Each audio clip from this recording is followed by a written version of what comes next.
शुरू अल्लाह का नाम लेकर जो बड़ा मेहरबान निहायत रहम वाला है।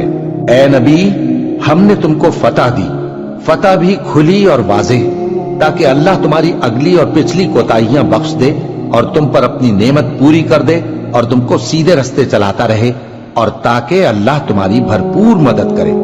वही तो है जिसने मोमिनों के दिलों पर तस्कीन नाजिल फरमाई ताकि उनके ईमान के साथ और ईमान बढ़े।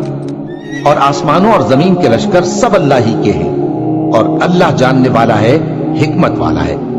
ये इसलिए कि वो मोमिन मर्दों और मोमिन औरतों को बहिश्तों में जिनके नीचे नहरें बह रही हैं दाखिल करे, वो उसमें हमेशा रहेंगे, और ताकि उनसे उनके गुनाहों को दूर कर दे, और ये अल्लाह के नजदीक बड़ी कामयाबी है। और इसलिए कि मुनाफिक मर्दों और मुनाफिक औरतों और मुशरिक मर्दों और मुशरिक औरतों को जो अल्लाह के बारे में बुरे बुरे ख्याल रखते हैं अजाब दे, उन्हीं पर बुरे हादसे वाक़ई हों, और अल्लाह उन पर गुस्से हुआ और उन पर लानत की और उनके लिए दोज़ख तैयार की, और वो बुरी जगह है।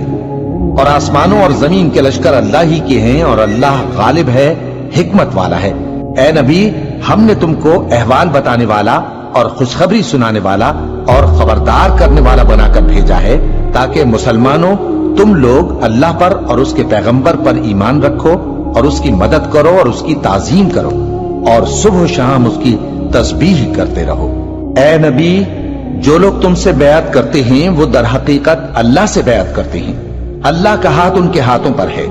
फिर जो शख्स अहद को तोड़े तो अहद तोड़ने का नुकसान उसी को है, और जो उस बात को जिसका उसने अल्लाह से अहद किया है पूरा करे तो वो उसे अनकरीब अजर अजीम देगा।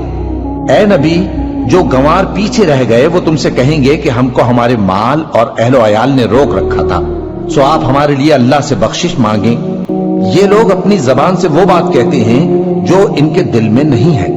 कह दो कि अगर अल्लाह तुम लोगों को नुकसान पहुंचाना चाहे या तुम्हें फायदा पहुंचाने का इरादा फरमाए तो कौन है जो उसके सामने तुम्हारे लिए किसी बात का कुछ इख्तियार रखे? कोई नहीं, बल्कि जो कुछ तुम करते हो अल्लाह उससे वाकिफ है। बात यह है कि तुम लोग ये समझ बैठे थे कि पैगंबर और मोमिन अपने अहलो अयाल में कभी लौटकर आने ही के नहीं, और यही बात तुम्हारे दिलों को अच्छी मालूम हुई और इसी वजह से तुमने बुरे बुरे ख्याल किए और आखिरकार तुम हलाकत में पड़ गए। और जो शख्स अल्लाह पर और उसके पैगंबर पर ईमान न लाए तो हमने ऐसे काफिरों के लिए आग तैयार कर रखी है, और आसमानों और जमीन की हुकूमत अल्लाह ही की है, वो जिसे चाहे बख्शे और जिसे चाहे सजा दे, और अल्लाह बख्शने वाला है, मेहरबान है।